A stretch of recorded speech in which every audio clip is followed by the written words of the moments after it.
আমরা আমাদের এক দফার ঘোষণায় বলেছিলাম যে ফ্যাসিবাদী ব্যবস্থার বিলোপের মাধ্যমে একটা নতুন রাজনৈতিক বন্দোবস্ত প্রতিষ্ঠা করা। ফ্যাসিবাদী ব্যবস্থার মধ্যে আমাদের দৃষ্টিতে অন্তত 4টা জায়গা আছে এই রাষ্ট্রে যার মধ্য দিয়ে এই ফ্যাসিজম তৈরি হয়েছে।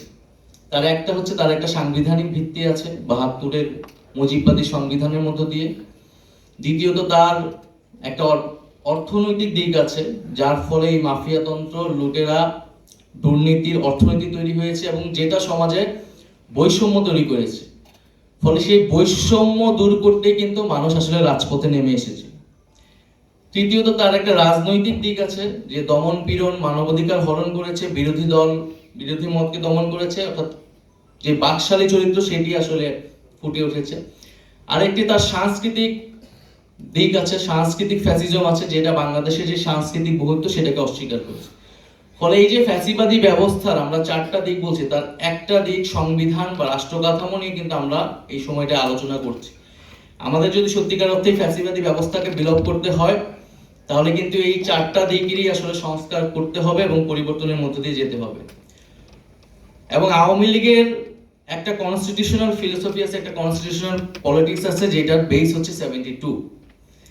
আমরা দেখছি এরপরে 75 পরবর্তী সময়ে প্রেসিডেন্ট জিয়াউর রহমানের সময়ে আমাদের সংবিধান একটা নতুন চরিত্র পেল, তার মূলনীতিগুলো পরিবর্তন হলো, কিন্তু সেটাও সংশোধনীর মাধ্যমে, এবং সেই সংশোধনীও কিন্তু আসলে টিকলো না।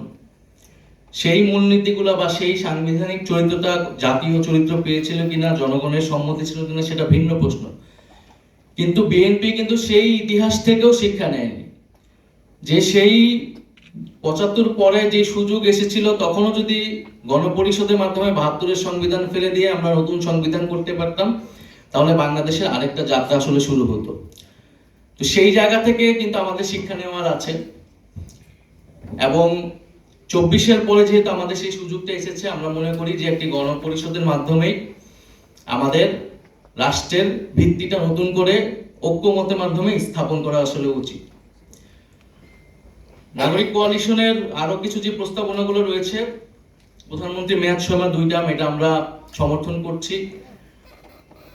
এটা হয়তো অনেকে বলছেন পৃথিবীর বিভিন্ন জায়গায় মেয়াদ এটা নজির নেই, কিন্তু আমাদের দেশের বাস্তবতায় এবং পরিবারতান্ত্রিক কাঠামো থেকে বের হয়ে নতুন নেতৃত্ব বিকাশের জন্য আসলে এটি প্রয়োজন বলে আমাদের কাছে মনে হয়েছে। এছাড়া এর পাশাপাশি রাষ্ট্র কাঠামো সংস্কারের পাশাপাশি রাজনৈতিক সংস্কার, সংস্কৃতি সংস্কারের কথা অনেকে বলছেন। আমরাও মনে করি যে সংস্কারের যে কর্মসূচিটি শুরু হয়েছে, এটি আসলে অব্যাহত রাখতে হবে, এটি আসলে ধারাবাহিকতা